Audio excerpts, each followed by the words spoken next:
I think Winston would be like a normal person with a 9 to 5 job, and wouldn't really do anything. I don't think he would do anything differently now, because I don't think like our society today is that different. I think he would just kind of like maybe like vote more liberally or something, but I don't think he would like be a revolutionary at all. I think Winston would be one of those guys that like lives in a shack like in the mountains, and they think that the world's like gonna end, and they think everything's a conspiracy theory. And you know, like that one guy in the movie 2012 where he lived in a shack, and then he had like a bunch of maps that like proved that the world was ending in 2012. That's where I think Winston would be. Like, he'd be that crazy guy that no one believed. Okay. In today's society, I think Winston would be like a protester, or he would be the Peace Corps and try to make a world a better place, and try to like sort of like Malala, like try to be. And I definitely think that he would win a Nobel Prize, because he would like make peace everywhere, like bring rights, and like also women's rights, and also freedom of speech and freedom of thought, which I think is crazy, because you should think whatever you want to think, because no one's inside your head. So how can they tell what you're saying in your head if they're not in your brain?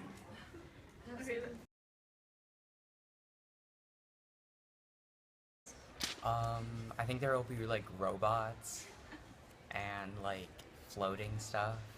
Kind of floating stuff. Like floating houses and cars. Like an up. Yes. Well, hopefully I think we're going to be moving in a positive direction as wars become less and less common. We still have unfriendly relationships with countries like Iran and Russia. As technology also increases, I hope we can use that to improve the lives of people all over the world. I feel in the future our society will be exactly like 1984. I believe the future, if we don't have a major earthquake before any of us die, and Arizona doesn't become beachfront property, that obviously our future will probably be, well, right now we have a water shortage, so I'm sure that's going to increase as the population gets larger and larger. Just resources in general.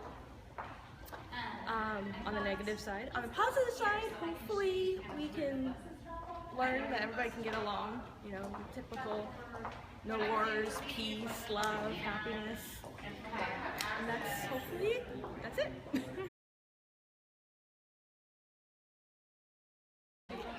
He's in different controlling governments around the world where there's injustice and poverty.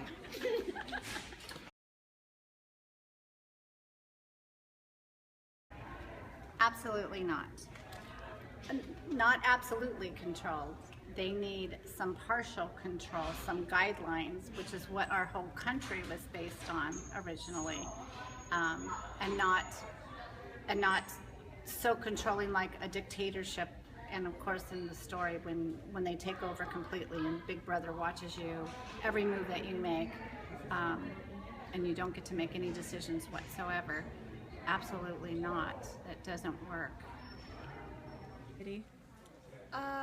No, people don't need to be excessively controlled, because if you have too much control over someone, then they're gonna like rebel and they're not gonna be happy. So I think it's better if you don't have a lot of control over them.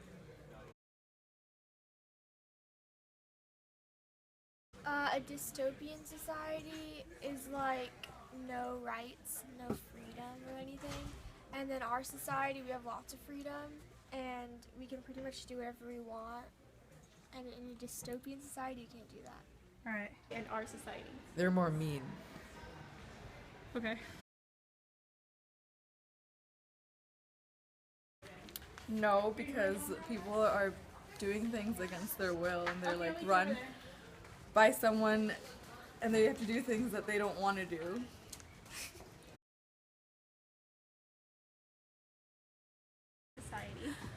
I think that today's society also has like constant warfare, and like a lot of people that are kind of afraid to like speak out against the government, and obviously we have like privacy invasions and stuff in our society today too.